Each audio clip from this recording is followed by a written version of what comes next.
boy picked me up and we just started doing charity. We was donating ass whoopers to anybody who needed it. Everybody who ran up, have a seat. Motherfucker ran up, have a seat. Everybody ran up, have a fucking seat, bitch. Don't nothing fold about me. I fold motherfuckers up. But on some real shit, they lucky my cousin went in there. It could have went real different, because, you know, he armed. God, bro, I be ready to spin, bro. And he don't play. He made from the same leather Black Air Force Ones made from. I was in the office when it was going down, but, bro, hey, my cousin know I'm with the sits. This real with us, bro. We come from this. My granddaddy was in the sit-ins.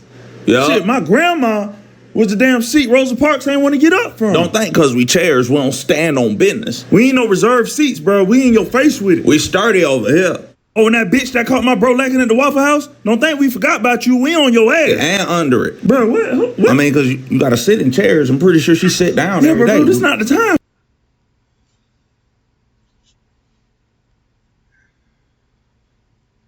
We're looking into a picture going around online this month. It claims to show a screenshot of a 2002 episode of The Simpsons that eerily mirrors real-life events. Please don't tell the supervisor I have the flu.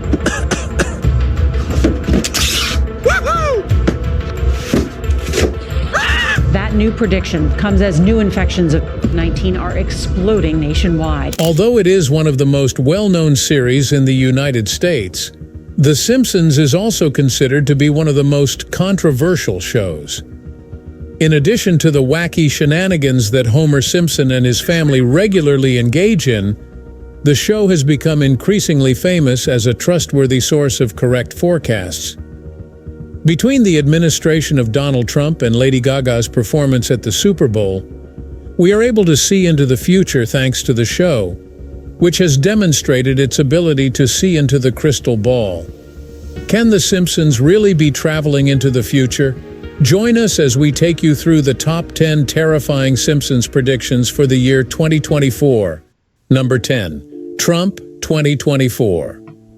Announcing his desire to run for President of the United States of America once more in 2024, former President Donald Trump made the announcement on November 8, 2022. Over the course of several months, there had been a lot of speculation leading up to this news, which was highly anticipated.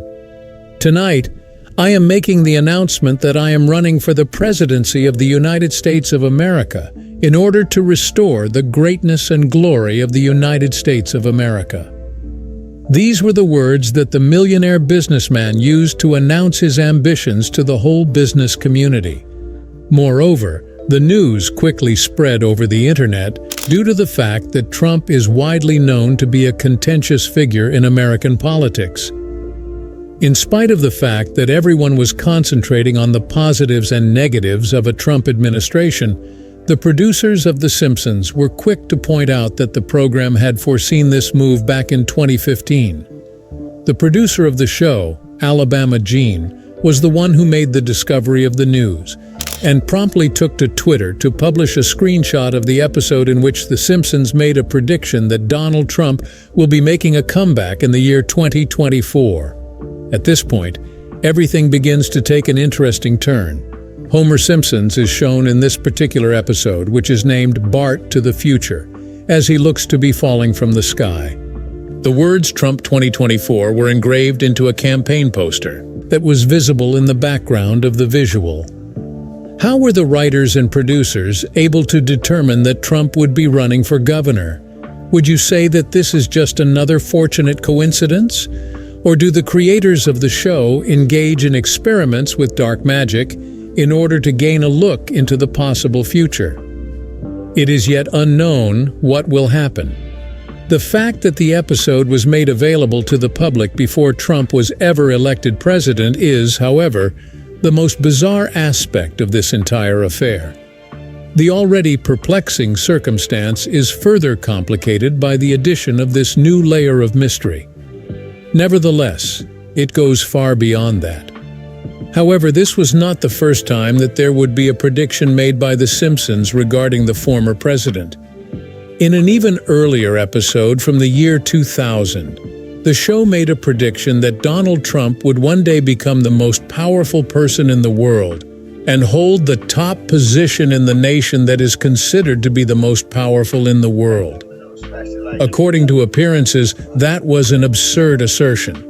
However, the controversial billionaire won the election for President of the United States of America in January of 2017. We are going to let you make the decision about that. What's the chance? Number 9. Colonizing Mars.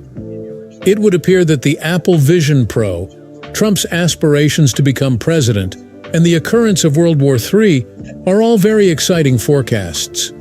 But the one that comes after that absolutely blows it out of the water. On March 13, 2016, the 16th episode of the 27th season of The Simpsons was broadcast. It was named The Marge Ian Chronicles, and it offered one of the most intriguing forecasts that the show has ever made in its history. During this episode, Homer Simpson and his family are presented with the opportunity to participate in a unique program that will allow them to go to the planet through space.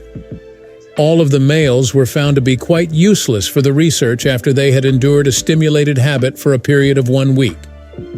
One thing that they will never be able to take away from us is that freedom. In contrast, Lisa and Marge demonstrated that they have a high level of expertise, and as a result, they were able to advance to the final selection.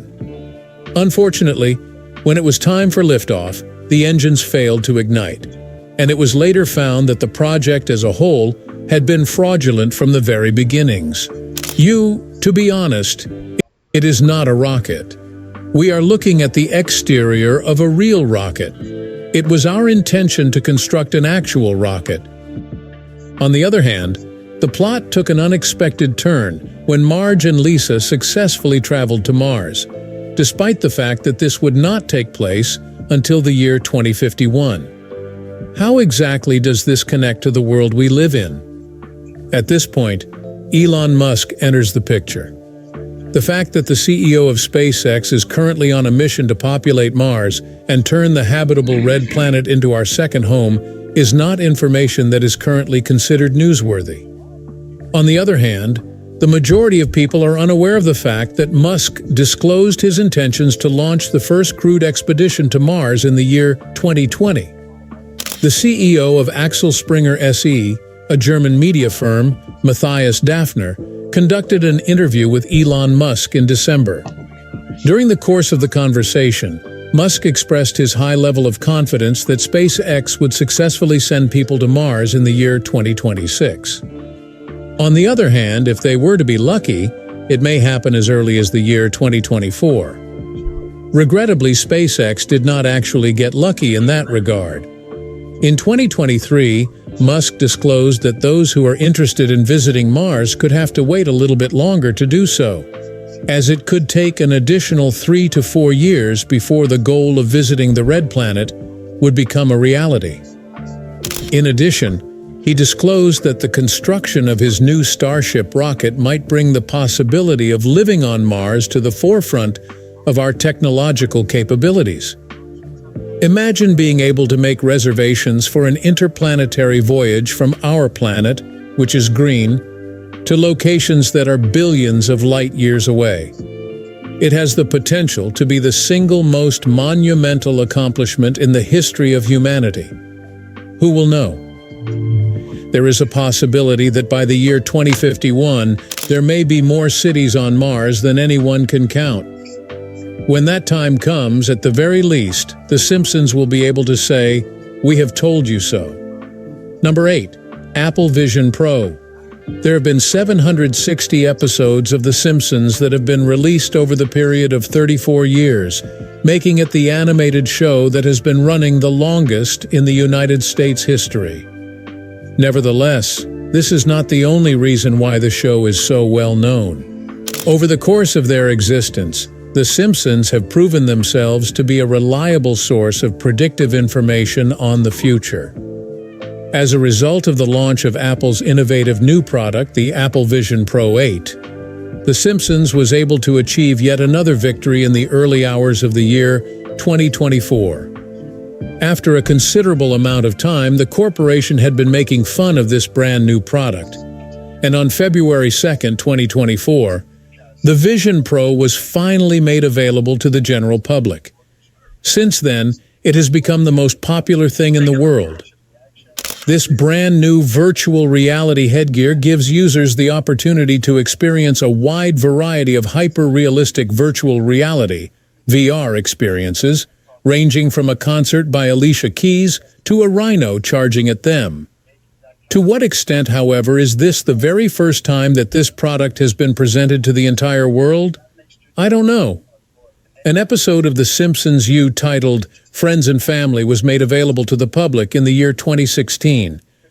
During the prophetic scenes that took place, Mr. Burns recruited Marge, Bart, Lisa, and Maggie to portray his live-in virtual reality family. This was done as a test run for a new headgear that had a striking resemblance to the Vision Pro.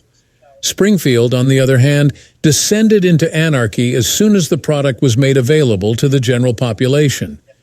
People were falling down manholes and walking into lampposts while distracted by these futuristic headphones. It didn't take long for everyone to become addicted to the new craze, and before long, people were falling down manholes and entering lampposts. It is difficult to comprehend how The Simpsons could have predicted the creation of such a product 6 years before it was ever made public. It was a stroke of luck, or was it some kind of dark magic? As soon as the news of the Vision Pro's release was made public on the internet, a former user was eager to point out that The Simpsons had made the prediction a couple of years earlier. However, when a show has been on the air for more than 30 years, it is inevitable that they will receive one of two forecasts at some point along the way. This could very well turn out to be a very significant coincidence. However, despite the fact that it would be reasonable to dismiss the circumstance as nothing more than a coincidence, due to the fact that The Simpsons have done this so frequently, it is extremely difficult to argue against them at this point. However, the forecasts made by The Simpsons are not restricted to technological devices and innovations. They are even capable of making political predictions on occasion. Number 7. Baby Translator. Baby speak is one of the most precious things in the world, but unfortunately, no one has any idea what these adorable little ones are talking about. But what if we were able to? What if it were possible for us to genuinely decipher the babblings of a young child? This was something that The Simpsons anticipated would happen a very long time ago, and they were the ones who predicted its creation. In the closing episode of the 3rd season of the show, which was titled, "Brother, Can You Spare a Dime?" Are you familiar with Herb Powell? He owned a prosperous automobile firm and was Homer Simpson's hidden brother on the show. He met his brother and offered him the chance to build his own car, which turned out to be a mistake that brought him downfall. After that, while Herb is still homeless, he pays a visit to his brother and lends him the money he needs to create his next groundbreaking invention, a baby translator. At the beginning of the episode, Herb, who had lost his money in an earlier episode, approached Homer with the request to lend him $2,000 so that he could develop a new product that could translate baby bawlings into real words. The idea ended up being highly successful and resulted in a significant amount of financial gain. But was this just another wacky concept, or was it a foretelling of things that were to come? As things have turned out, it is possible that this forecast will come true this year. A business known as Zoundream is now working toward the goal of making the technology available to everyone, which may appear to be an absurd idea. According to the website of the company, Zoundream asserts that it possesses a monitoring system that is non-invasive and will assist parents and pediatricians in determining the requirements of infants and toddlers. There are, without a doubt, many software and programs that can be found on the internet that claim to be able to decipher baby talk and cries. On the other hand, when all is said and done, the vast majority of them are found to be fraudulent. What exactly is it about Zoundream that sets it apart from other similar services? However, Zoundream asserts that they use artificial intelligence in their analysis by means of a groundbreaking system that offers sound-based answers that are more accurate than those offered by other competing technologies. Given the ongoing expansion of our knowledge on artificial intelligence, it is possible that the prediction made by The Simpsons is more accurate than we currently realize. If everything goes according to plan, we might be able to get our hands on a baby translator that actually works before the year 2024 comes to a close. Number 6. World War III. We journey back in time to November 1987, when the program was just beginning its second season, in order to investigate the most terrifying predictions that have been made regarding the year 2024 about The Simpsons. The 16th short titled The Simpsons was released on November 22, 1987, as part of the series. I am grateful to you. In spite of the fact that it is still considered to be one of the most unsettling episodes ever made available, it was given the title World War III. In spite of the fact that it was disguised as comedy, the episode tells the story of Homer Simpson as he attempts to get his family ready for the Third World War. The story begins with the home hurriedly rousing up everyone in the house with an alarm that declared the beginning of World War III and that bombs were dropping throughout the house. Within the span of only 18 seconds, everyone was able to successfully enter the bomb shelter. In spite of this, Homer eventually admitted that he had been joking and that there were, in fact, no bombs falling from the sky. But is it possible that this event, which appears to be sarcastic, is actually a portent of things to come? Is it possible that this Simpsons episode, like others that came before it, could become a reality? The idea is appealing to a great number of people. It is not my intention to be alarmist, but the world we live in is in grave danger. It has been reported by Wikipedia that there are presently 5 major conflicts taking place all over the world. These wars include the internal conflict in Myanmar, the Israeli-Palestine War, the Russia-Ukraine War, and the war in Sudan. There are also some minor conflicts in certain regions of the world that cannot be ignored. These include the conflict in Colombia, which resulted in the deaths of more than 2,000 people in the past year, the civil war in Somalia, which resulted in the deaths of more than 9,000 people, the communal conflicts in Nigeria, which resulted in the deaths of more than 3,000 people in the past year, and the drug war in Mexico, which resulted in the deaths of more than 7,000 people in 2023 alone. Numerous analysts continue to maintain that the globe is already in a state of war, despite the stunning numbers that have been presented. A formal war against the planet is getting closer and closer. It is possible that we are already in the midst of the corridors of the Third International War, as the tensions between the United States of America and other international powers, such as Russia, China, and North Korea, continue to grow. It's also possible that everything is just a huge conspiracy. Number 5. Black hole. Another episode of The Simpsons that appears to accurately predict the future is titled Treehouse of Horror and number 23. On October 7, 2012, the episode was made available to the public, and due to its exceptional quality, it was nominated for an Electronic Media Award. The narrative, on the other hand, had a creepy quality to it. The citizens of Springfield gathered together in this episode to watch the particle accelerator that the municipality had installed become operational. On the other hand, as soon as the apparatus was activated, 2 particles collided with each other, resulting in the formation of a miniature black hole that would later escape. In order to protect it from any potential harm, Lisa takes the black hole home after it has sucked Ralph and Nelson dry. Having said that, this turned out to be a very foolish decision. The warning that Homer and Bart should not toss anything into the hole in order to keep it from growing larger was ignored by both of them, as was to be expected. Homer and Bart went on to ignore the warning. They went so far as to establish a company that would allow individuals to dispose of their unwanted items by providing them with the opportunity to pay a nominal charge to do so.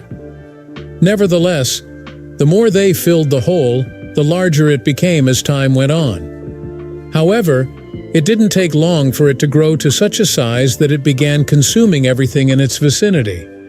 Springfield was engulfed in the bowels of the beast before you could even say Jack Robinson, and the rest of the globe followed suit. The possibility exists that this was one of those predictions that, unless one takes into consideration a single minute detail, is taken for given. In January of 2024, India made the decision to take its space program to the next level by launching a brand new X-ray satellite that was given the name Exposit. This was done with the intention of enhancing our understanding of the cosmos. Black holes, neutron stars, and supernovae are just some of the cosmic bodies that will be investigated by the Exposat spacecraft as part of its mission. What's the chance? That is not what we believe. But the most essential question that still has to be answered is whether or not a black hole is capable of consuming our world. The answer, in a nutshell, is not.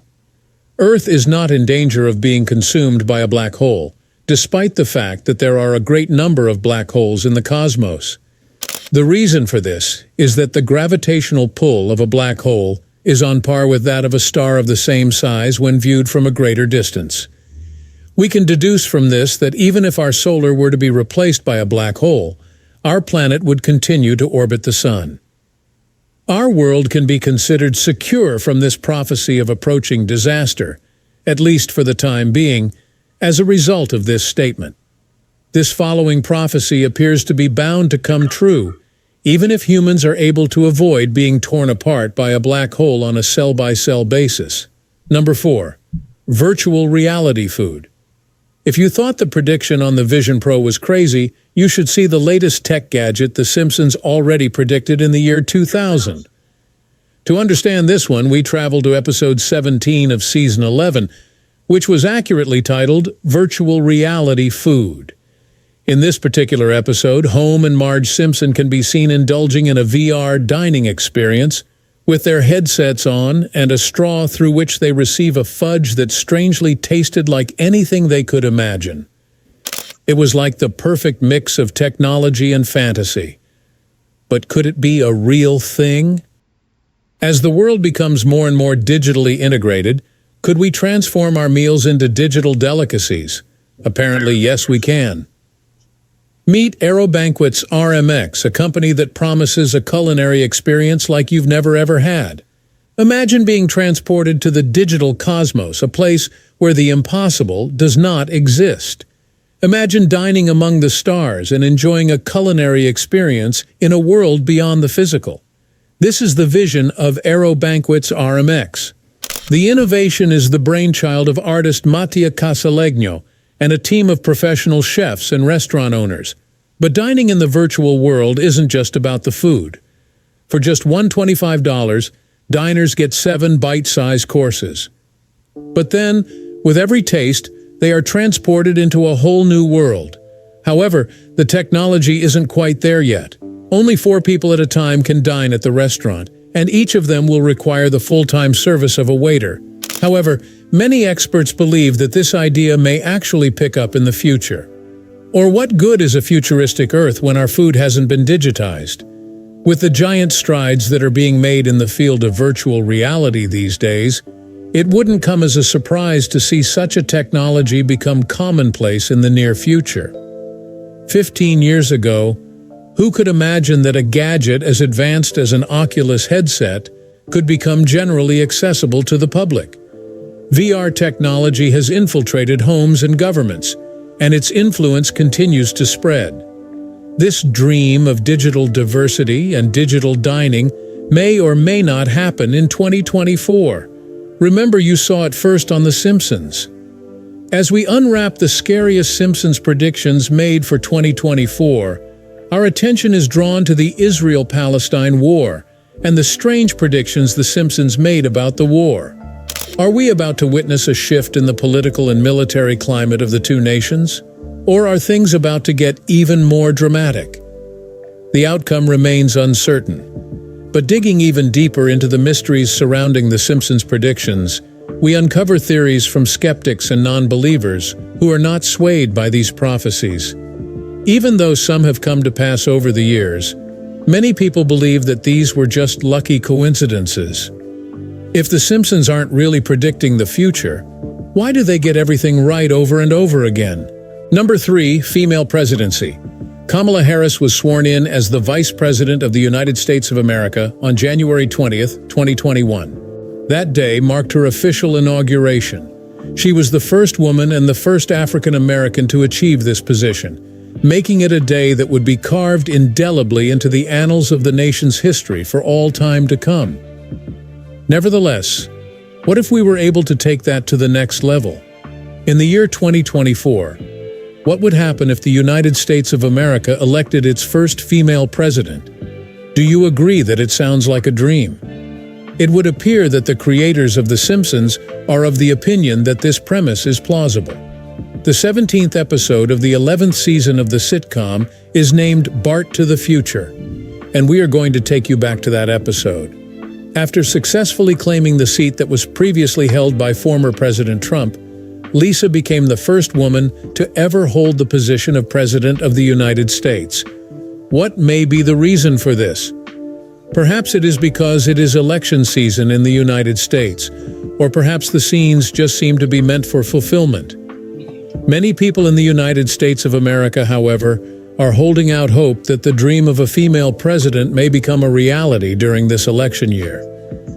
In the event that this takes place, it has the potential to become one of the most significant events in the nation's history.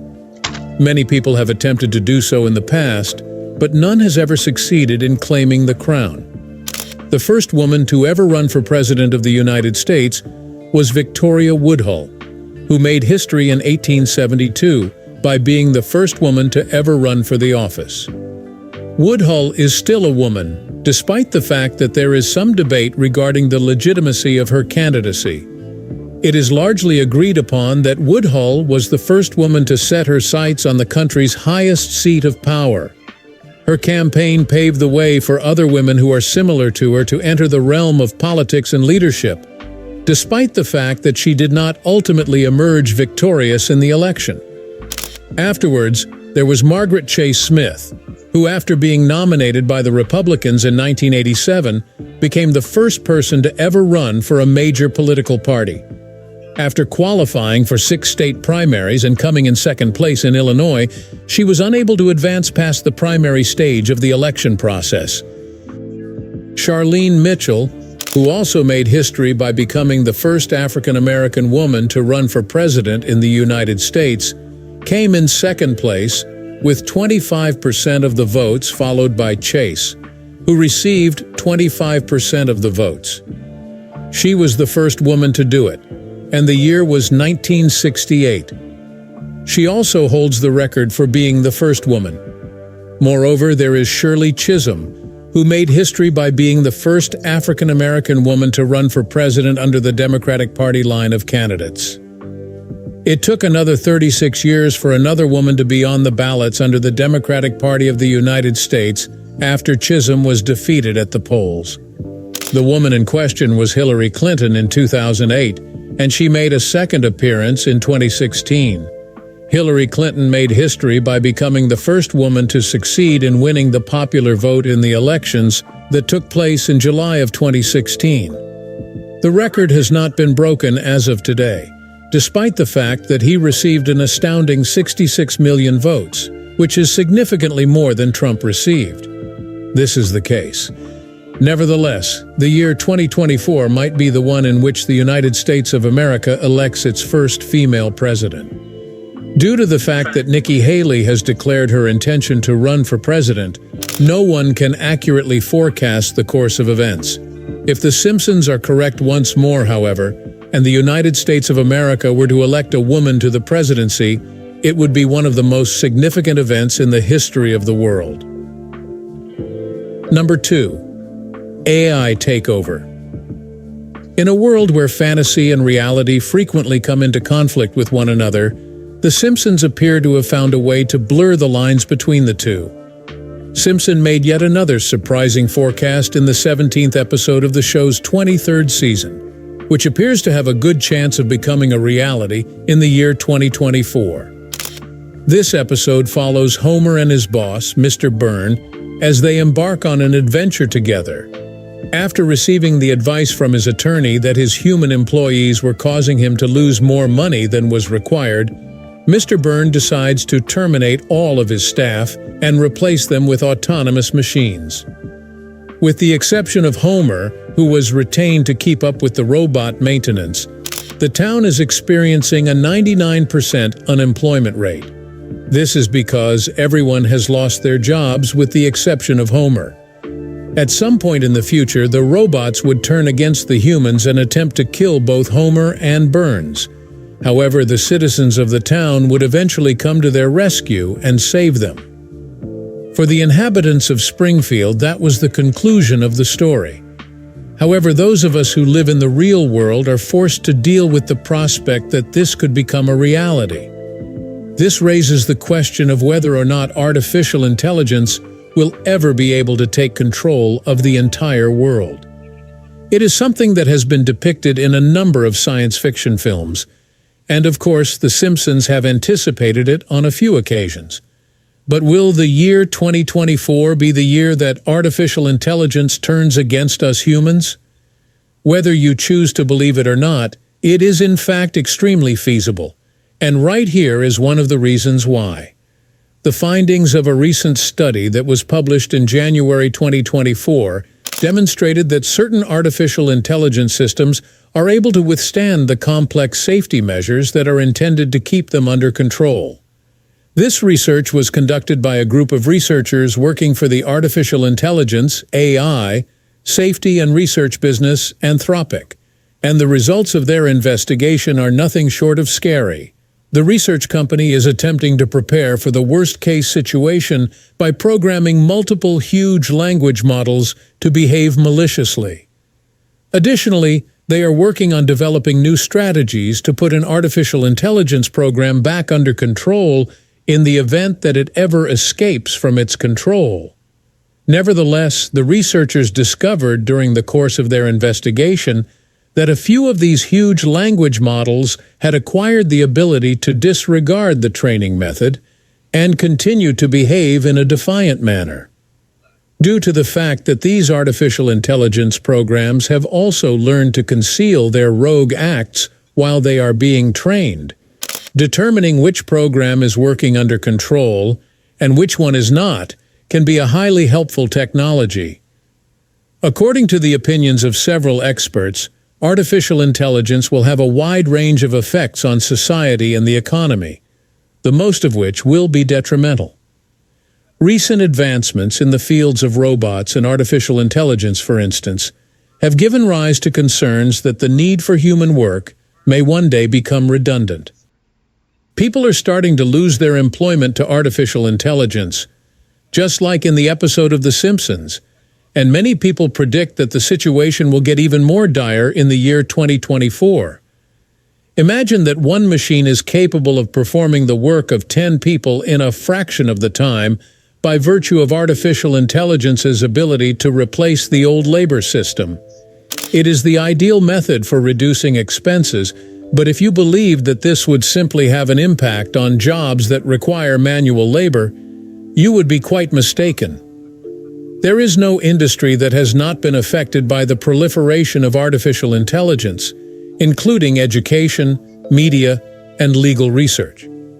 There is a possibility that every industry will become completely computerized, and our species may find itself at the mercy of the world. Number 1. Hologram technology. Over the course of their history, The Simpsons have established themselves as a rather trustworthy source of forecasts and predictions, particularly in the realm of science and technology. From predicting virtual reality meals to providing a translator for infants, the show has maintained its consistency for a considerable amount of time. The following forecast brings things to an entirely new level. In the 9th episode of the 34th season of the program, Bart Simpson is portrayed as a musician who is experiencing a string of bad luck. He is invited to a party by a mailman who sends him a hologram invitation. Despite the fact that the rest of the program was humorous, the segment that discussed holographic technology was the one that drew the attention of a lot of people. Holograms have been around for quite some time, but will they become more widespread than they were in the past? Because it is so widespread, mails will seem like holograms. At this very moment, it appears that a business known as HoloConnects is working on something that is quite close to what we are discussing. Meet Andre Smith, the chief executive officer of HoloConnects, whose mission is to bring people together regardless of the distance that separates them. With his incredible invention, the Holobox, it is possible that this reality may become ubiquitous in the year that is currently being discussed. The question is, how does it function? A full-sized holographic image of the person you are speaking with will be displayed on the Holobox, which is constructed in the same manner as a phone booth. Because this technology is so advanced, talks will feel normal even if the individual is thousands of miles distant from you. However, this is not even the most insane component of the situation. Despite the fact that it is highly complex, the Holobox does not require any prior knowledge of technology in order to function. In point of fact, the only items you will require are a connection to the internet and energy. Therefore, it is essentially a plug-and-play system. In spite of this, it is possible that by the year 2024, holographic technology, including the Holobox, will have become widespread. The only way to know for sure is to wait and see. Looks like The Simpsons might have been traveling into the future because their predictions seem to have been quite accurate, don't you think? If you know any more predictions, drop them in the comment section below. Also, share and subscribe to be the first to know when the next prediction video is up. Cheers!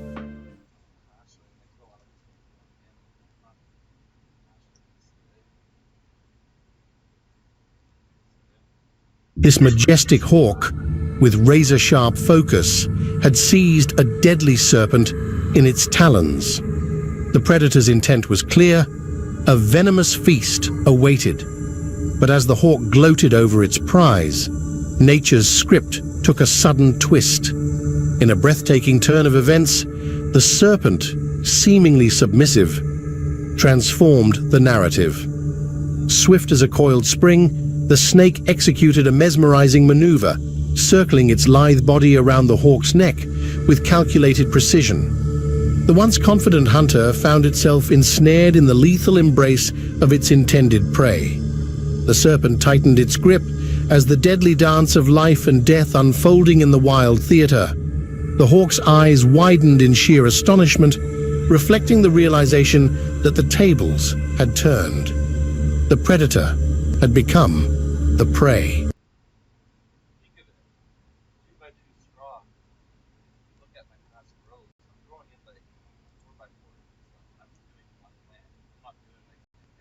Just because I'm fat, that doesn't invalidate the things that I say. She died. You ready to get supersized? She died too. Today I got the big Fruit Loop. He's dead. Join me on my Fat Positive radio show, which didn't last long because she died.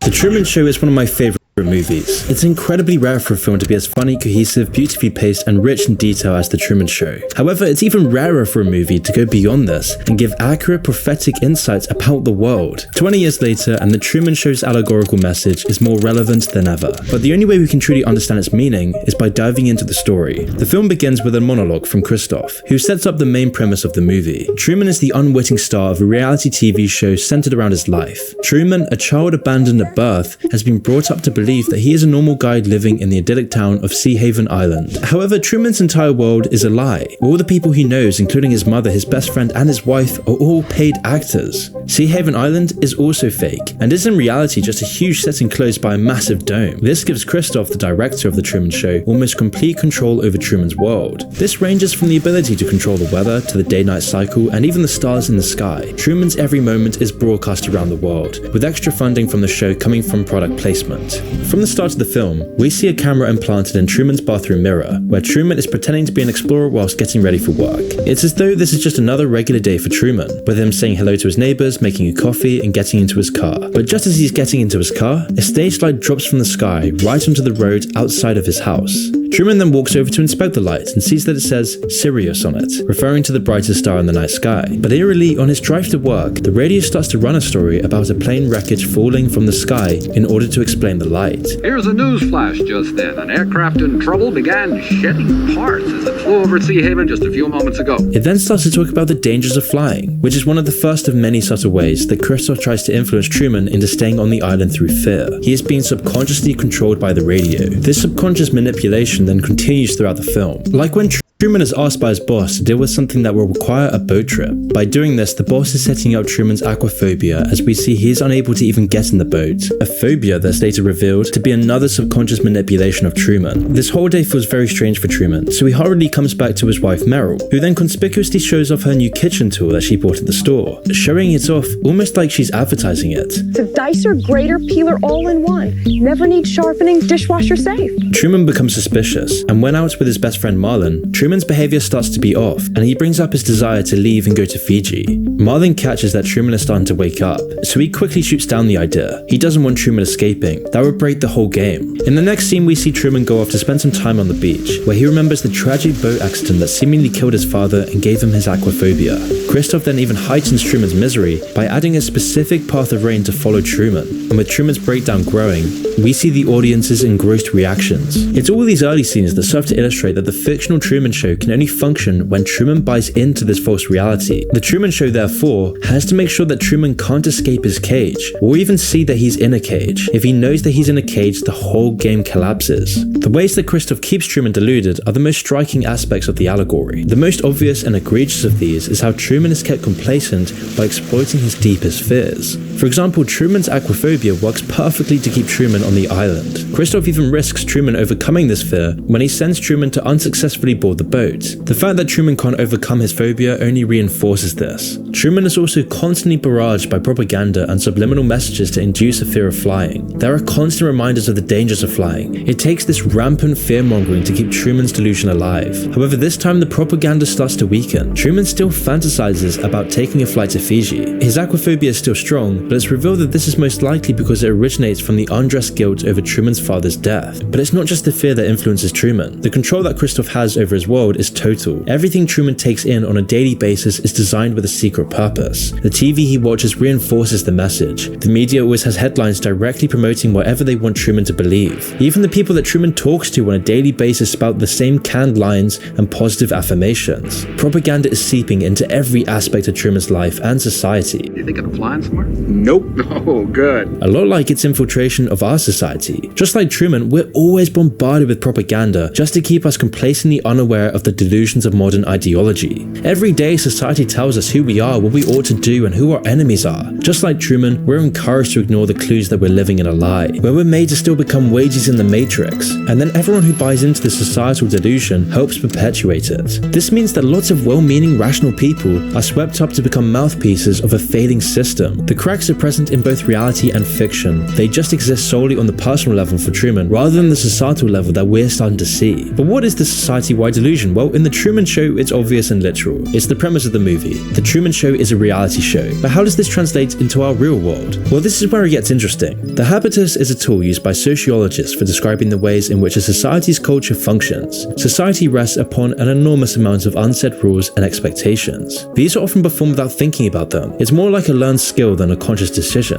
Bourdieu, the French intellectual who brought the term to prominence, often compared it to sports. People tend to know the rules of the game. For example, it's generally accepted that when you're finished at the supermarket, you return your shopping cart. There's no personal reward or egotistic incentive, it's just a learned polite expectation. In the context of the supermarket though, it's very important. The whole system would collapse without it. Some abstracts of the habitus are nearly invisible because they seem so natural to us. Even your taste in music or food are influenced by the habitus. This is because the cultural expectations that the habitus instills go so deep. They're established from the moment you're born, reinforced throughout your childhood by your family, and then further built upon by your education and work. This then makes the habitus a self-perpetuating structure. Those brought up in certain habitus will nurture its specific values in their children, for example, making sure the cycle continues. The Truman Show gives a literal picture of what a habitus can look like. We can see all the actors in the fictional Truman Show as being sucked into this. The actors act in certain learned ways in order to perpetuate the essence of the Truman Show. Now, out, the key difference between fiction and reality is the incentive. Literally, the actors in the fictional Truman Show are being paid to play their parts, but in the real world, people play their parts in the habitus because the habitus itself has conditioned them into it. Everyone is one of the actors. Everyone makes the delusion real. And what the Truman Show goes on to tell us is that when the habitus has been altered into something too detached from an authentic society, cracks start to show, when lies start to perpetuate, when the ego gets in the way, when power corrupts, the habitus starts to break, and this ripples throughout entire civilizations. See, throughout the movie's progression, we see Truman gradually wake up to the delusion that has consumed his life, which inevitably causes a breakdown of the entire habitus. The further Truman moves towards truth, the faster the delusion collapses, and thus the more resistance he faces. The habitus of our world is just as deluded as the one in the Truman Show. This is because what's valuable culturally has been drastically changed by reality TV and social media. The Truman Show almost predicted this with its commentary on reality TV. The vapid values of reality TV expanded to shape the entire habitus. Now limited to reality TV, and this doesn't seem too harmful, but it gets so much worse when you consider this in our own reality, especially with the effects of social media on our values. Nowadays, everyone's the star of their own reality TV show. People project vapid and unattainable standards by advertising a fake life on social media. That 14-year-old girls who use social media more than 5 hours a day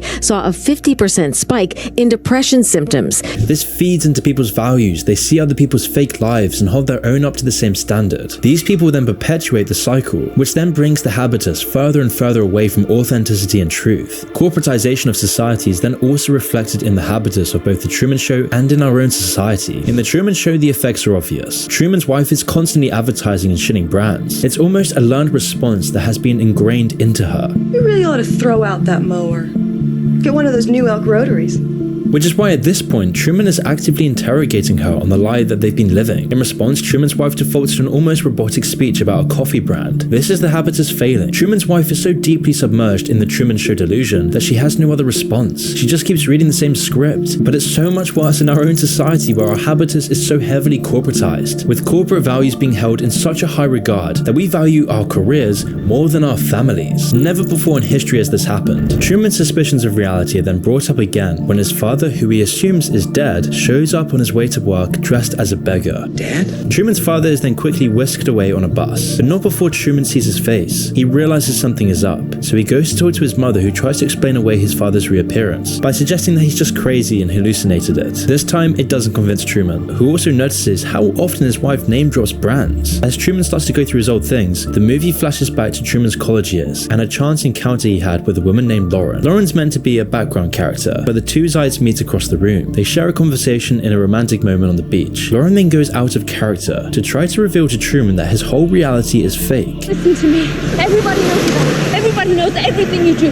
They're pretending, Truman. Do you understand? Everybody's pretending. Lauren, who reveals her real name as Sylvia, tries to explain that Truman's world is a lie, but then again she stops short by a man saying he is her father and that she's just talking nonsense. As Truman starts to think back to this, it's revealed that he still longs to see Sylvia, with him even recreating her face from fashion magazines, because Sylvia is the only thing that's real in this fake world. It's then later revealed that Truman is obsessed with Fiji, as Sylvia is reported to be moving there. Truman then starts to see more and more suspicious things. His radio specifically describes his every move in an apparent malfunction. Okay, he's making his turn onto Lancaster Square.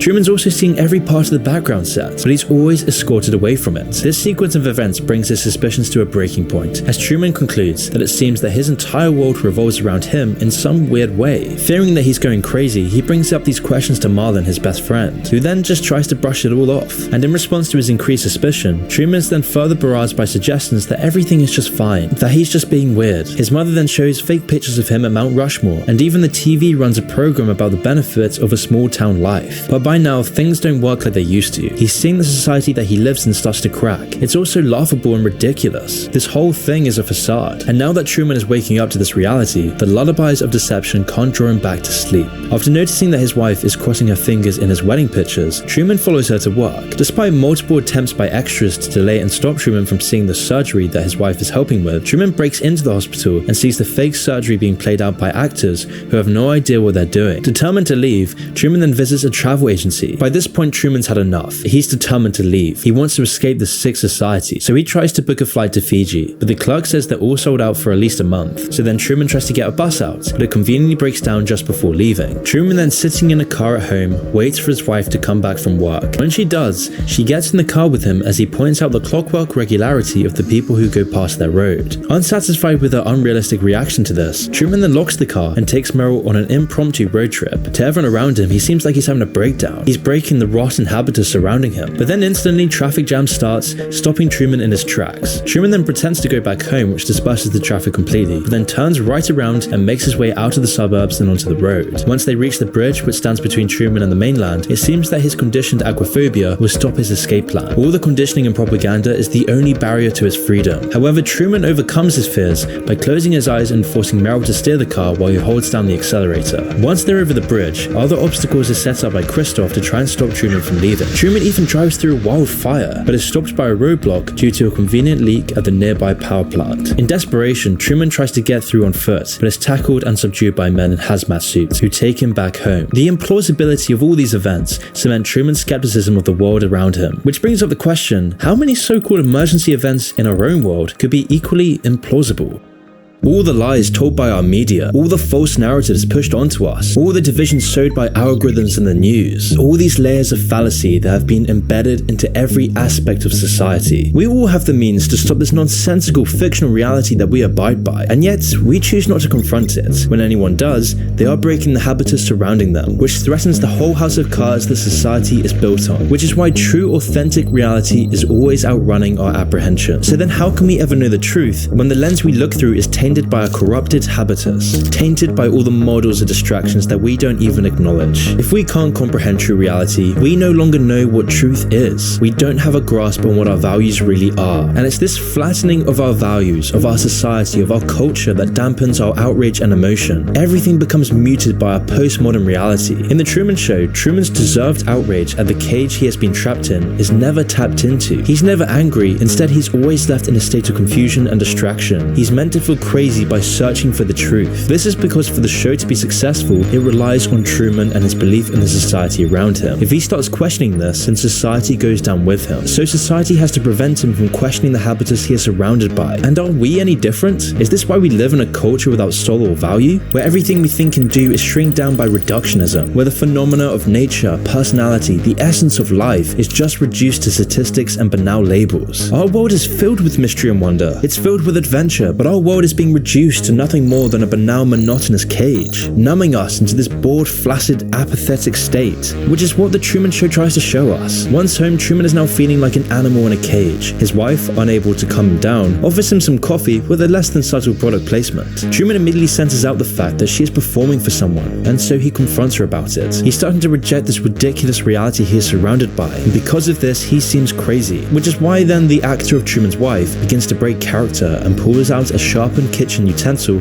to defend herself. It's these sorts of cracks in the show that only happen when Truman stops believing in it. Like in our world, we're now starting to see the rise of political outsiders. We're seeing the rise of extremism and a general apathy of all the people who refuse to believe in our current system. With our government starting to collapse, with war imminent, no one trusts our broken society. And in the case of The Truman Show, it's this unraveling madness that almost ends with Truman's wife revealing her acted role. Only until Truman's lifelong friend Marlon bursts in at the last minute and whisks Truman away to have a heart-to-heart conversation. But at this point, it's like putting a band-aid on a gaping wound. The floodgates are now open, and Truman's belief is dwindling. In this scene, the two are sitting near the river and begin reminiscing. Christoph, through Marlon, reassures Truman that Truman's life has meaning and is normal. He comforts Truman by assuring him that if what Truman believed was real, then everyone would have to be in on it, including him. Though this isn't possible, as Marlon would never lie. On the surface, Truman seemingly takes this into heart, but deep down he knows that Marlon is just a victim of the game, and so he deliberately shows to him that he bought the ruse. He knows that Marlon isn't a bad person, but that he's not a real person. Morning arrives, and Truman seems to be back to his old self. He draws with a bar of soap on in the morning. He has the usual conversations with his neighbors and co-workers, and seems interested in a new office mate he will have next to him. Evening rolls around, and everything seems business as usual, with Truman fast asleep. However, Christoph senses something is off. Truman fell asleep in the basement rather than his bed, so Marlon is again sent over with a six-pack to investigate and talk Truman back to sense. However, this time he finds that Truman isn't there, and has escaped escaped from the house. Christoph calls for all actors to search for Truman, and for the first time in the show's history, cuts the transmission. However, even with all the actors searching the entire set, Truman cannot be found. At his wit's end, Christoph has the set illuminated into daylight mode early, and on a hunch, has the team begin looking through the cameras near the harbour and on the boat. After cycling through a few cameras, the team finds Truman aboard a sailboat, and Christoph gives the call to resume transmission. After a few moments of peace sailing, Christoph is then faced with a dilemma. He either continues the transmission at risk of Truman finding the truth, or he gets rid of Truman entirely. So he decides to send a violent storm above Truman's boat. Christoph increases the violence of the weather, but after a few long minutes, relents. Amidst this, Truman shows his willingness to die for the truth by shouting to the sky, "Is this the best you've got?" Christoph, in godlike stupor, descends to send the most violent bout of weather yet, all to the dismay of his crew and producer. Truman, however, holds on but is knocked unconscious. But at the last minute, Christoph rescinds the weather and removes the storm, resuming the tranquil waters. Truman regains consciousness and begins sailing his boat again. He has beaten the storm and the sea seems to be in his favour. However, after a few minutes, the bow of Truman's boat launches through the side of the set, leaving a big hole in the sky dome. By now, all of Truman's suspicions have been confirmed, and, in an ecstasy, begins punching the wall. However, the reality of Truman's situation begins to dawn on him as he sees the ramp at the end of the water. Truman walks across this ramp, walking on the water. The audience is gripped. The culmination of his 30 years in the Truman Show seems to be at its finale. Truman locates a staircase and slowly ascends to the side of the set. At the top, he locates the door labeled exit and opens it, revealing the abyss beyond his realm. A godlike voice then thunders through the sky as Christoph reveals that Truman was the star of a TV show with the whole world watching. Truman asks, "Was nothing real?" And in response, Christoph responds that Truman is real, and that's what made him so enjoyable for millions. Christoph then tries to keep Truman in the set by indicating that there was no more truth out in the real world, and that in the world he created for him, he had nothing to fear. The ignorance was bliss. After a few moments of silence, Truman looks up at the camera and says his final words before leaving the show.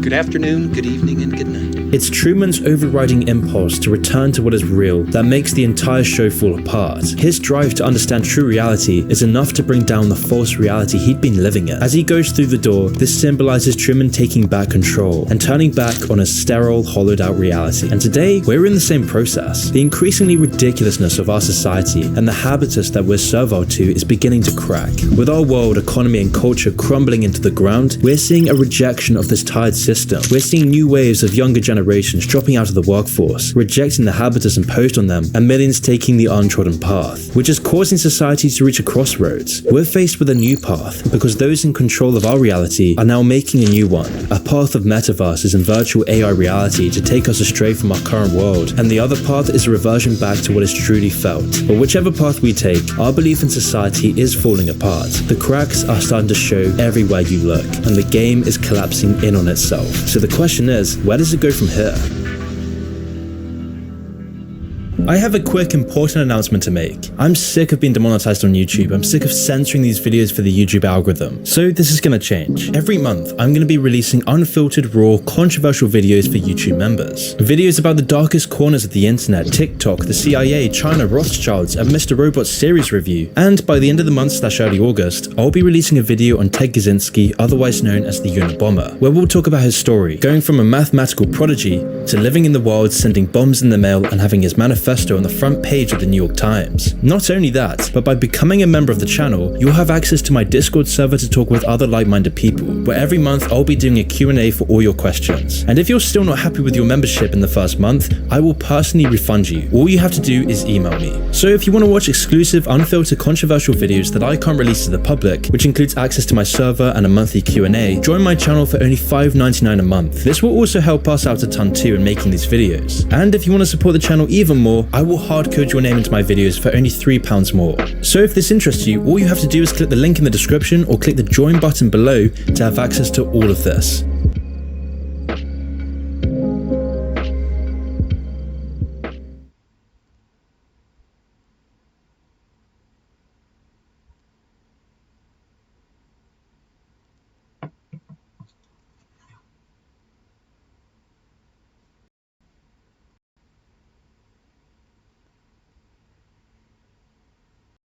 I'm the most feared man in Hollywood. They don't like me in Hollywood. Why do they not like you in Hollywood? I don't wear dresses. I don't do that gay stuff on the TV. They had to get some other black person to do that stuff. I'm talking, that's gutter. But they all confess they love the Lord. But you cannot compromise yourself if you love the Lord. So I play tough guys, but young kids want to be soldiers. Young kids don't want to follow a guy to wear a dress. You know what I'm talking about.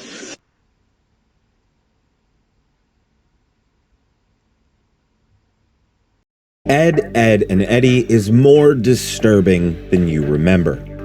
But not in the ways I've talked about in other videos. It's hysterical, absolutely unhinged, and Ed is my spirit animal.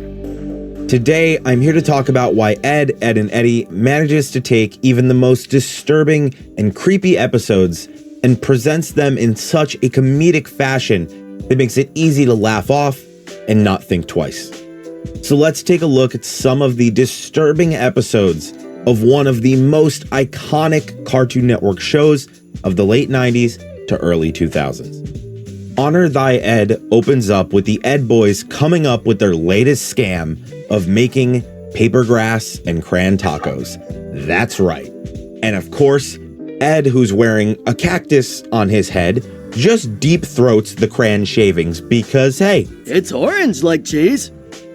He then eats a blue crayon, and Double D is fascinated by Ed eating the crayons and decides to give it a try. Obviously, it's disgusting, and Double D grabs Eddie's brother's hot sauce and just downs it. Ed has also doused his plate in grass taco with the hot sauce too, and Eddie doesn't understand why there's no kick. He tastes some himself, and then this happens. Hi, Eddie! And of course, Eddie is next. He explodes into a blast of fire, and the boys run to the nearest sprinkler and take that baby for a ride. We hear Jimmy scream in terror off in the distance.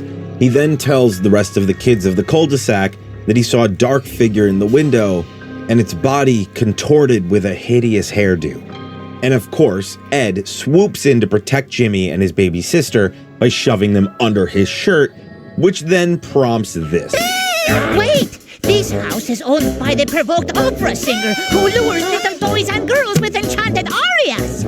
Can anyone decipher what Rolf says at the end there? Because I can't figure it out. Anyways, Eddie can't stand Jimmy screaming, and I can't blame him. I honestly wanted to throw my speakers out the window every time he screamed, but luckily Eddie shoved a bottle over his head, so we no longer have to hear Jimmy screaming. Now, of course, Eddie is being Mr. Tough Guy as usual, and Kevin calls his bluff and dares him to check out this haunted house. He chickens out, obviously, but Kevin came prepared and whips out a jawbreaker. It's only one, but Eddie doesn't care. He grabs the Ed boys and pushes them through the yard, which causes Ed to sneeze once, and that clears the entire yard of these dandelions. And now as Eddie and Double D are planning to just have him put one single foot inside to get the jawbreaker, Ed sneezes again and sends the boys flying through the door and into the house. Once seeing the rundown and dirty house, Eddie realizes that it's not haunted and scares Double D, who's absolutely terrified. Eddie has an idea and starts banging with Ed and screaming at the top of his lungs, pretending they're being attacked. They even make it look like Ed is being choked in the window, which of course terrifies the kids outside. Until Ed gets a little too into it and steps too far to the side, revealing it's his own hand, which of course causes the kids to go from screaming and terrified to angry with the Ed boys for obvious reasons. Eddie gets bored and decides it's time to collect the jawbreaker and leave, but the doorknob falls off and rolls through a hole in the floor, trapping them inside. Eddie tries to open it from the other side and gets his finger stuck in the door handle piece thing, whatever that thing is, but the point is he is stuck. Ed scares Double D. Cotton swab! Release the wax-eared person! You're scaring me more than usual, Ed! And in a panic, he has Ed try to free him. Unfortunately, Ed steps on a loose board, which triggers a chest in the other room to activate. Ed says that it's a phantom, and Double D goes into a frenzy in an attempt to free Eddie's finger so they can escape. But this completely backfired. All three of them got sent flying into the basement door, tore it down, and ended up flying into the basement of this creepy and abandoned house. Obviously, the kids of the cul-de-sac hear the screaming, but they think the Ed boys are just milking the situation, so they all leave them inside. Kevin ate the jawbreaker himself, so I hope all of this was worth it, Eddie. Because here is where things start to get a little weird. The boys ride the door down the stairs until they find themselves in a room full of weird mirrors. Double D finds books lying on the floor and follows them up a spiral staircase alone. Next, the dumbwaiter comes down to the basement with an open box of Chunky Puffs, Ed's favorite cereal. He jumps into the dumbwaiter, takes a whole bite out of the box, and the dumbwaiter activates and takes him upstairs. So at this point, Ed and Double D have been lured away with arguably the perfect traps for them specifically. And all three boys are now separated. And like I said, this is where things get a little weird. Eddie starts moving on his own, and we realize the rug he's standing on is being pulled under the steps, to the point that Eddie himself is basically getting eaten by the stairs. We then cut to Double D, who found a sideways book, and of course he's gotta fix it. So he grabs the ladder and fixes the book, but this was all part of the plan. A trapdoor opens right under the ladder, and as Double D climbs down into it, the trapdoor slams shut. Eddie is still trapped by the stairs, but he hears a pig squeal and sees a piggy bank with a $sign on it waiting for him at the top of the stairs. So he starts climbing up the stairs with his feet still stuck, makes it to the top of the stairs, grabs the piggy bank, and we see it's attached to a lever. When he pulls this lever, it lifts the stairs up, and Eddie goes flying through the house and lands in a barrel. Double D, who has somehow not noticed what happened, is still climbing down the secret ladder until he falls and lands in a green trash can. Also, Desk, do you know how long I have been waiting? We hear a strange noise and realize they're attached to a train set, which starts taking them on basically a dark and spooky roller coaster. You just can't help but ask what the heck is going on, but then they come crashing through a giant heart taped to the wall, and it's clear as day. Eddie's barrel has a suit painted on it. He's naked and wearing a top hat. Double D's can has been painted to be a bodybuilder in a Speedo. He's also naked and wearing a different hat. And Ed is also naked and is a sailor, I guess. They continue the roller coaster through this tunnel of love scenario, and we start to see animatronics of the boys, which just makes the situation so much creepier than it already is. The Eddie animatronic is ironing clothes, Double D is washing dishes, and Ed is just being Ed. Who's that good-looking guy? Get some glasses, Ed. They then go down a hill and finally hit a chest, ending the ride, and the lid of the chest pops open.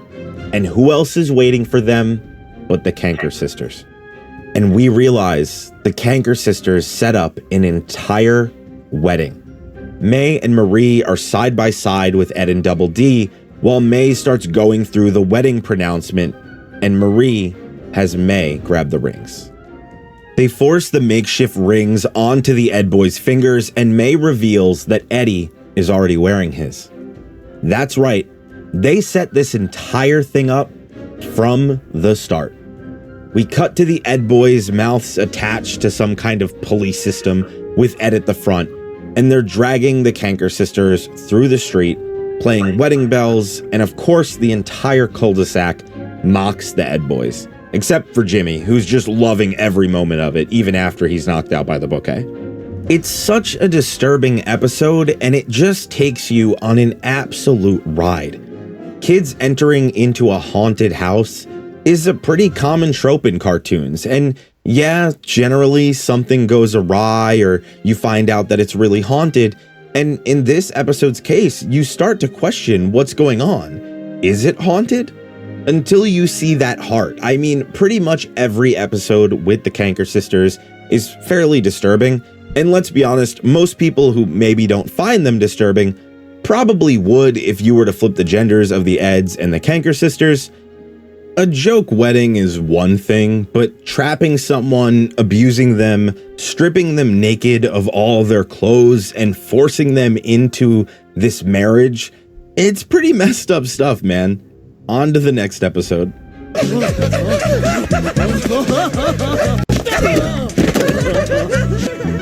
I say stars. Ed Overboard is another creepy and disturbing episode, but not in quite the same way as Honor Thy Ed. This one may somehow be even more creepily disturbing, but with that Ed, Ed, and Eddie flavor. We open with the Kanker sisters giving May a makeover to make her too hot to drop, but this happens. So yeah, it's a really messed up joke if you can even call it a joke, but let's be real, it's no worse than anything the Kanker sisters have done before, and it's nothing compared to what's to come. That being said, May goes on in absolute frenzy and starts throwing a cart full of random things at her sister in a fit of rage, until she finds her creepy little Ed doll in the cart, which causes her to burst into tears. They mock her over and over and over again, but she manages to smack Marie right in the face with a metal steering wheel. We cut to Ed making macaroni art for Double D's failed scam of an arts and crafts fair. Eddie is frustrated that no one is there and they're making no money for jawbreakers, and Ed glued his head to the table. So it seems like a typical Ed, Ed, and Eddie episode, but then the Kanker sisters show up. May is clearly missing from the group, but Marie and Lee kidnap Ed, who just knows that there isn't much he can do. Okie dokie, ladies. See you guys. A lesson in life I'm sure to get. Yep, I have seen better days. Double D goes into a panic, unsurprisingly, and Eddie gets so scared, he just pretends he didn't see it happen. He was totally cool with just abandoning Ed. Eddie starts focusing on making arts and crafts to distract himself, but Double D has an idea and thankfully drags Eddie with him. They find Rolf and plead for him to help them save Ed. He then dives into a barrel of tree sap before popping out of a nearby oil barrel, dressed in his Urban Ranger's outfit, and declares that the Urban Rangers will save Ed. He sounds the alarm, and Tommy, Plank, and Jimmy arrive to learn about their new mission.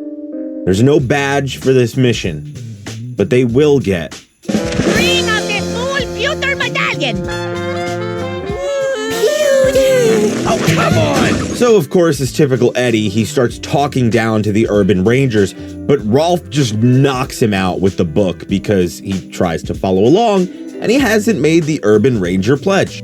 And after Double D pleads to Rolf to allow them to join him, just so that they can help save their friend, he agrees, finally, as long as they swear on the Urban Ranger's book. I swear, but standards won't let me. That looks like it hurt. The boys make it to the trailer park and we find Ed tied to a tree and pleading to be let go. And Lee just responds by saying, I love a man that begs. It's just so messed up and you can't help but feel horrible for Ed, who's trapped in this disgusting situation. Especially with the fact we know the Kanker sisters are not afraid to essay the Ed boys. Marie proceeds to bring May outside to see the clearly distressed Ed they tied up for their sister. May's eyes light up with hearts and she rushes towards Ed as you just hear him shout, "Help me," in pure desperation.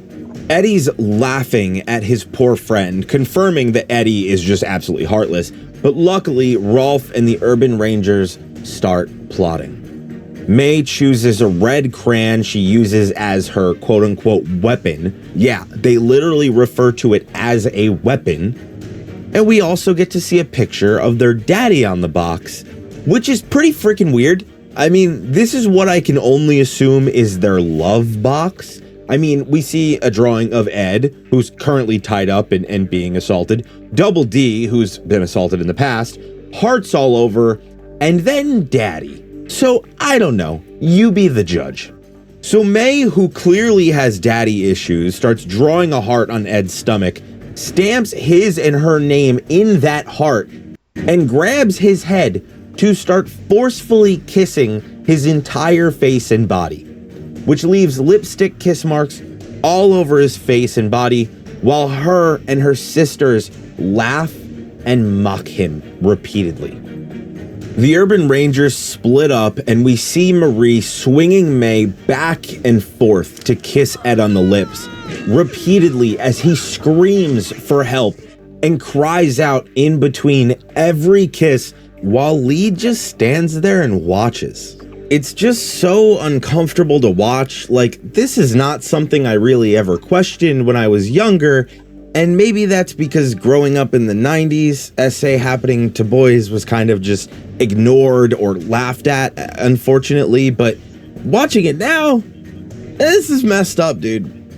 So with Ed going through this, Rolf, in a desperate attempt to distract the Kanker sisters, starts shouting about their dirty grill so that Johnny, Plank, and Jimmy can make their way to the bushes near Ed in an attempt to save him. Luckily, Lee and Marie are easily distracted by Rolf's uniform of all things and go steal May away from Ed, who's forcing him to nibble on her ear against his will, as he just looks absolutely horrified. Luckily, as soon as May leaves, Jimmy, Johnny, and Plank start freeing Ed, but he doesn't understand what's going on because he's really dumb, and he just starts shouting out loud, and then in an attempt to help the boys, he just starts shouting out loud even more, and the Rangers get caught. May sprints over to them as quick as she can, beats the ever-loving crap out of both of them, leaving them battered and with black eyes. Of course, right then, the Kanker sisters realize Rolf is also with them because of the uniforms, so in a panic, they all just pretend to be dead. Eddie starts laughing and tries to leave, in just straight up abandoning his friend, but is convinced to stay and help by Double D, thankfully. So while the Kanker sisters are distracted, they sneak by with tools, steal the entire tree, and rescue Ed. Once they have Ed free, they take him to the park, and Double D starts washing his body to clean off the lipstick and writing. Unfortunately, but not surprisingly, it looks like things didn't go too well for the Urban Rangers, who clearly were also essayed by the Kanker sisters too, it seems. They're dressed in their clothes, have kiss marks all over their face, are clearly angry, in distress, and have underwear on their heads.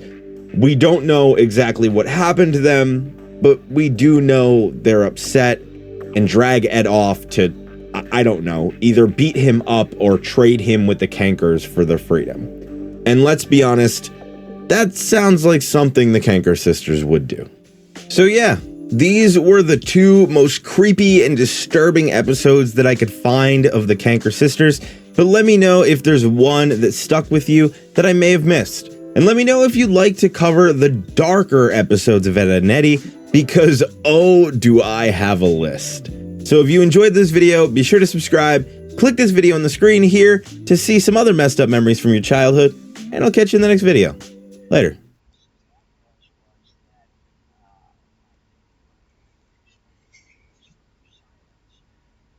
What's the power in the number 13? 13 is the number of the matrix itself. Matrix starts with M. M is the 13th letter. There's 13 ruling families in the world. You have the Rothschilds on top, and then you have the 12 other Pinzer families. They have that 1 + 12 code equals 13 all across society. Example, one judge 12 jurors. 1 plus 12 system. Why do they make you fear it? It's a homage number because you got to fear the elite. You understand? It's a homage number. They pay homage that way. 13 is like Friday the 13th. It's very symbolic of fear.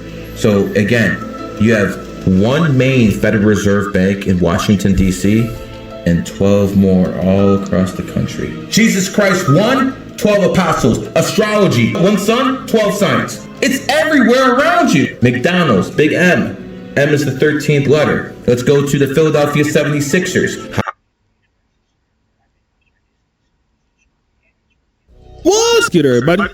It's your boy, O'Shea Duke Jackson, back at it again with another episode of The Celebrity Junk. Chris Brown, no doubt, is very talented. He's a lifetime talent, a generational talent. You see a guy like him every 30 years, every 40 years, something like that, all right? But however, despite his talent, he's dumb. He's extremely stupid. And Chris Brown is one of those guys, and you see him in the NFL, guys like Terrell Owens, in some aspects, Gilbert Arenas, guys who played that were good, they just didn't have a lot of discipline, and they undercut their own potential because of how they acted. Chris Brown is even worse because I think on the scale of him in the R&B world, we would say he's much more talented than both Terrell Owens and Gilbert Arenas respectively, which is saying a lot because both of them were dynamite players. But Chris Brown doesn't have any mentorship.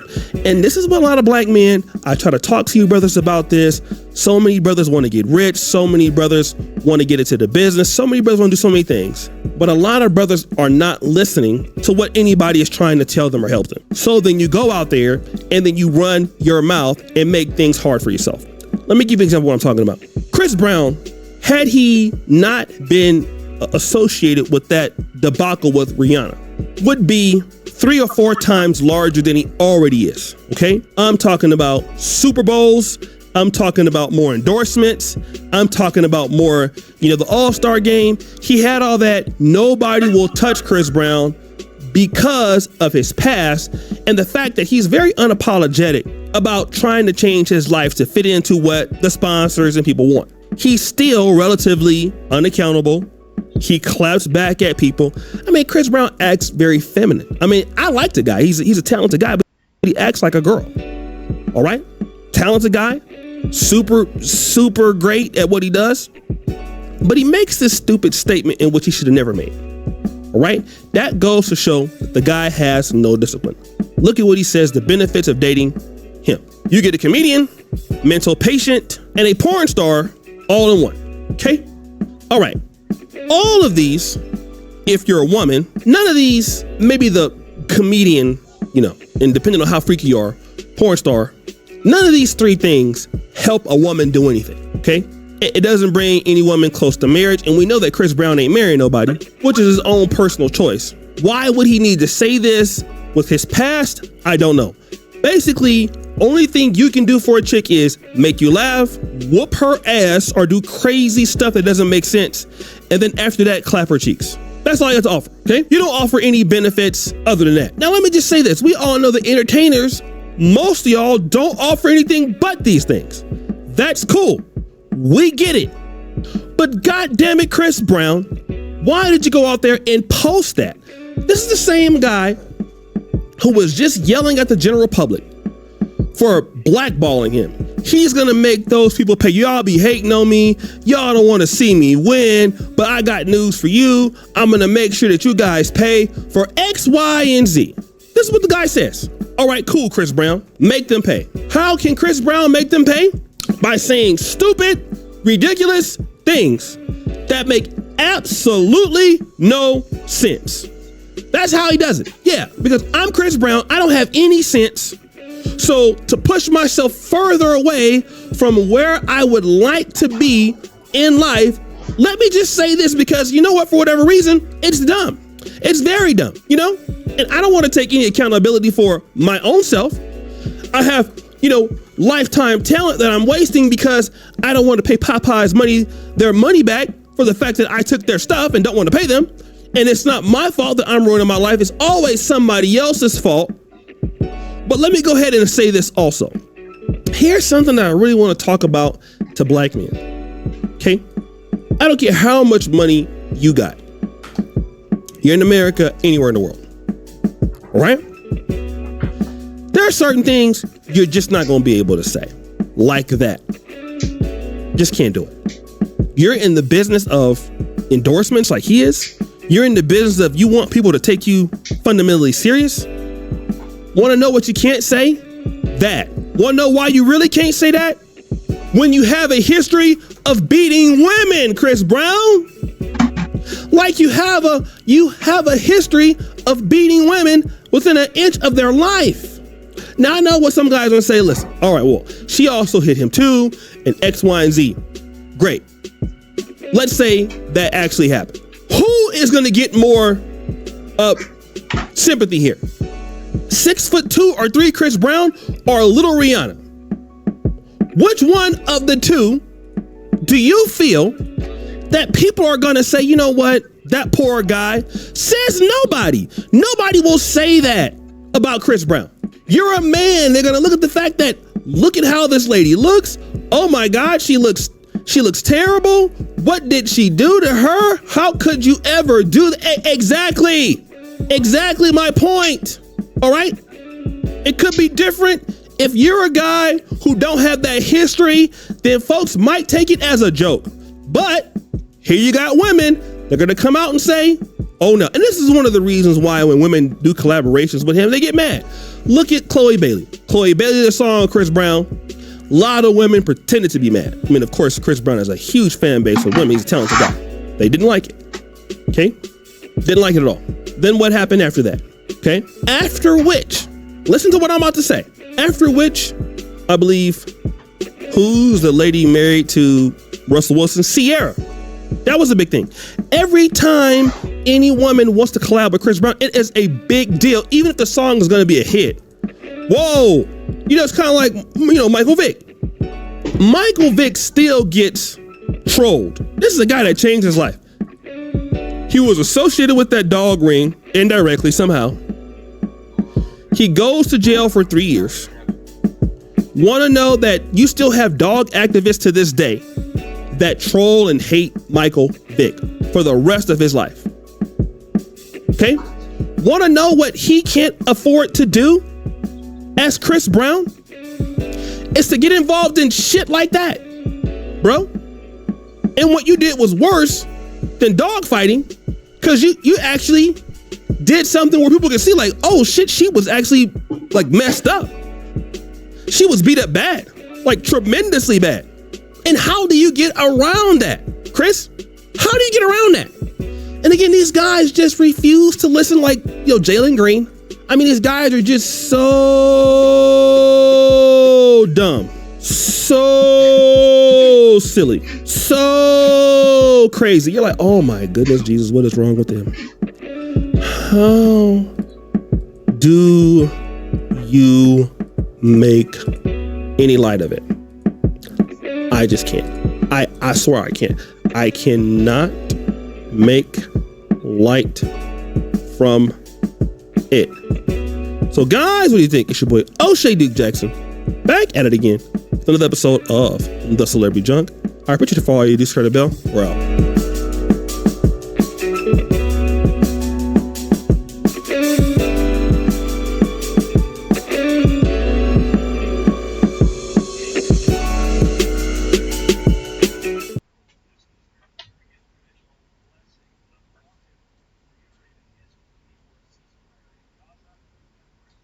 A 333. 3 is the number of communication. So when anyone sees those 3 numbers together, they have to basically start communicating more. Whether it be going to a party, you have to be more social. 555, it might be a baby on the way.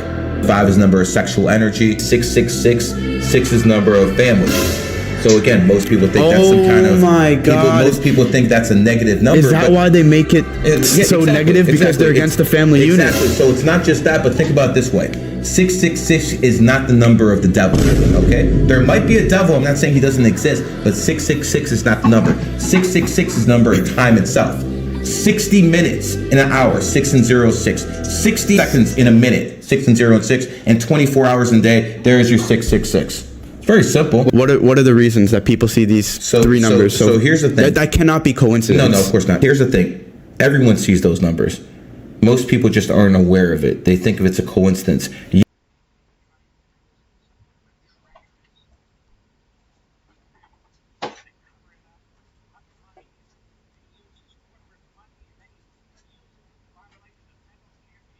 If the lion is the king of the jungle, how can he be the king of the jungle? If he's not the biggest, the elephant is probably one of the biggest. He can't be the fastest because that's a cheetah. He can't be the smartest. So he's not the biggest, the fastest, or the smartest. So how does the lion become the king of the jungle? His mentality. That's the only difference of a lion and an elephant. When a lion walks up and sees an elephant, he thinks lunch. An elephant thinks run. And it's all mentality. Because when a male lion walks up, he may be outnumbered by a pack of hyenas, but I'm king of my jungle because of my mentality.